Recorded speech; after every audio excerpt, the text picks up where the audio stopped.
जय गुरुदेव। सभी गुरु प्रेमी भाई बहन को मेरा सादर जय गुरुदेव प्रणाम।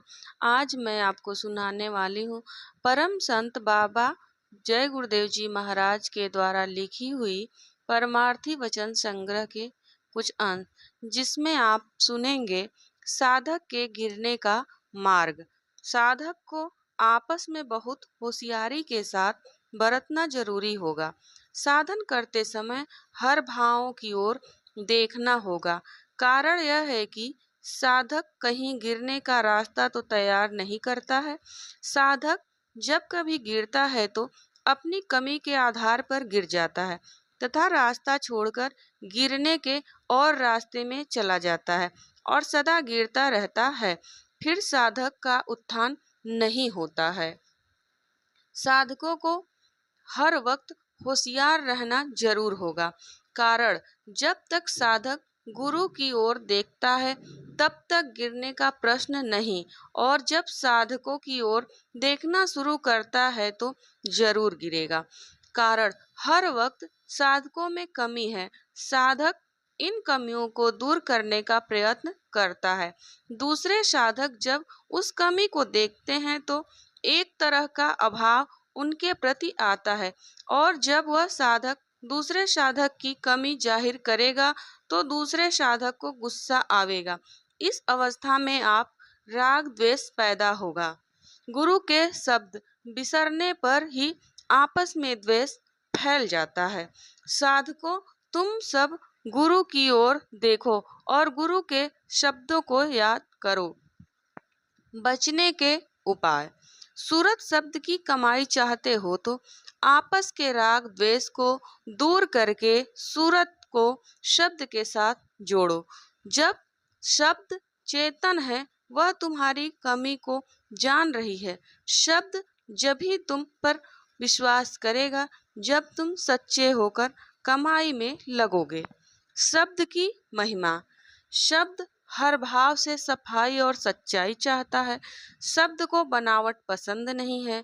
जिसमें बनावट आई कि शब्द सुनाई देगा ही नहीं। शब्द की ताकत तमाम है, ब्रह्मांड को अपने अधीन होकर चला रही है।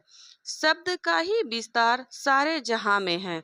जिस वक्त शब्द खिंच जाएगा, रचना का तमाम खात्मा हो जाएगा। सूरत का उतार और फसाव। सूरत इसी शब्द के द्वारा उतरती हुई सत्यलोक से आई है और रास्ते में इसने अपना आपा धारण किया है।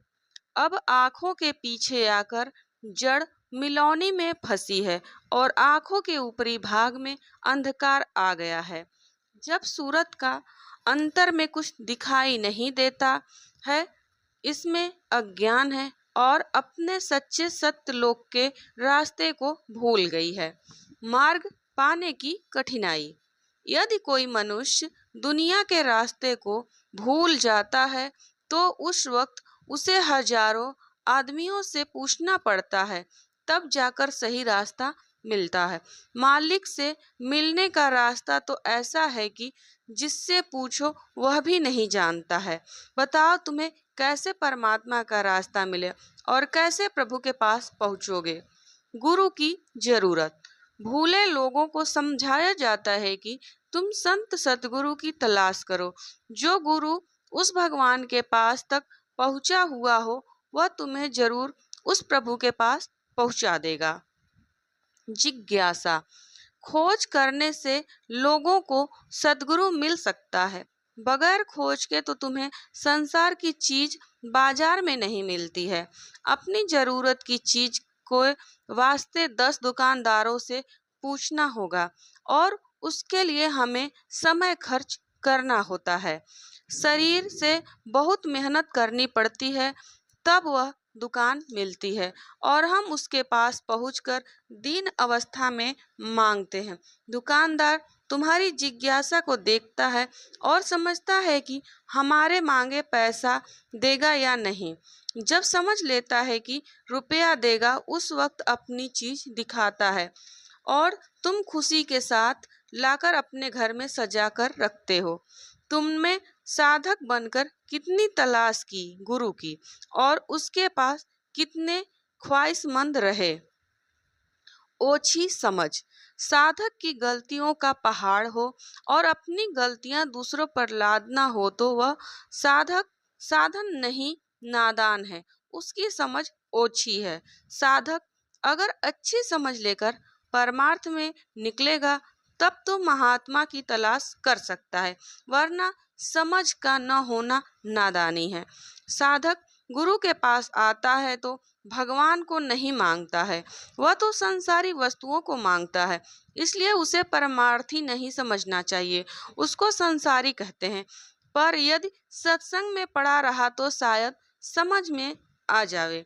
सूरत का अस्तित्व, साधक सूरत अपने अस्तित्व को भूल चुकी है, इसे अपने सत्ता की खबर नहीं है।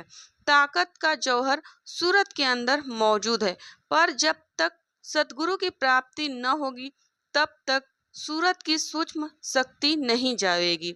सूरत प्रकाश का भंडार है, पर सूरत क्या करे। सूरत के प्रकाश से मन रचना करता है और इंद्रियों के स्वभाव को खींच लेते हैं, भोग अपनी ओर इंद्रियों को खींच लेते हैं। इस तरह से सूरत अपने प्रकाश को जड़ पदार्थों के साथ मिला चुकी है। जब सतगुरु पावे और उनके उपदेश को ग्रहण करें तब कहीं यह विचार आवे कि मैं तन मन और भोगों से साथ फंसा हूँ और कोई सामान हमारे काम नहीं आवेगा। आखिर हम इस संसार से निराश और खाली जाएंगे। गुरु से मार्ग प्राप्ति, जब गुरु का शब्द सुने तो साधक की बुद्धि अपना विचार त्याग कर गुरु विचार के साथ होकर मजबूत हो जाती है। तब बुद्धि में विवेक आता है, बुद्धि सत्य असत्य का निरूपण करती है। उस वक्त आत्मवेदना प्रारंभ हो जाती है। तड़प और विवेक के साथ गुरु चरणों में लगा दी जाती है। उस अवस्था में गुरु अपना मंतव्य देता है, तब साधक उस साधन की प्रक्रिया में लग जाता है। साधक आराम चाहता है और चाहता है कि गुरु हर प्रकार से संसार का सामान दे और हमारी तकलीफें रफा कर दे।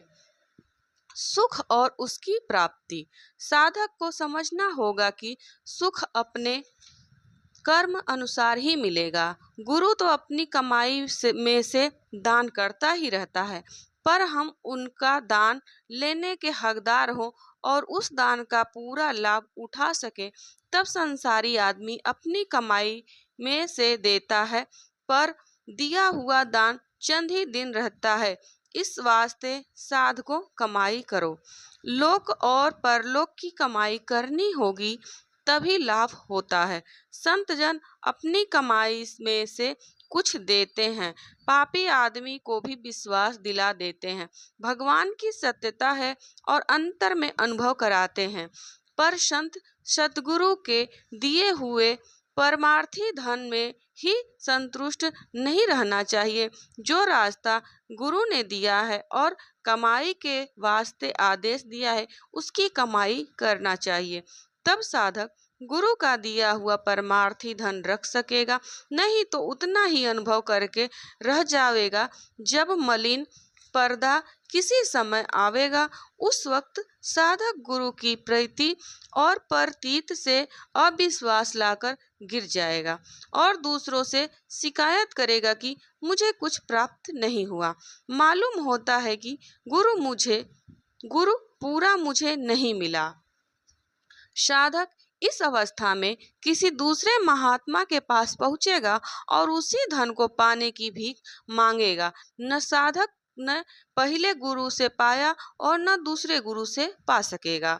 साधक को अभाव हो गया, गुरु रास्ता के साथ इस अभाव का फल साधक को होगा। परमात्मा के रास्ते का अभाव साधक पर आ गया तो साधक परमात्मा की ओर अग्रसर नहीं हो सकता है। यदि साधक कपटी है और गुरु के पास पहुंचकर कपट करता है तो यह सत्य है कि सारी उम्र गुरु के पास रहकर भी कुछ नहीं पा सकता है। गुरु जानकार शक्ति है, क्षण क्षण पर विश्वास लाकर भी साधक गुरु के प्रति अविश्वास ही श्वास खींचता रहे तो साधक का कल्याण नहीं होगा। जय गुरुदेव। आगे मैं आप लोगों को सुनाऊंगी फुटकर शब्द, साधक की हिदायतें। जय गुरुदेव। अगर आप सभी को सुनने में यह वीडियो अच्छा लगता है तो लाइक करें, सब्सक्राइब करें, कमेंट करें और आगे मुझे प्रोत्साहन दें कि मैं ऐसा वीडियो बनाऊं। जय गुरुदेव।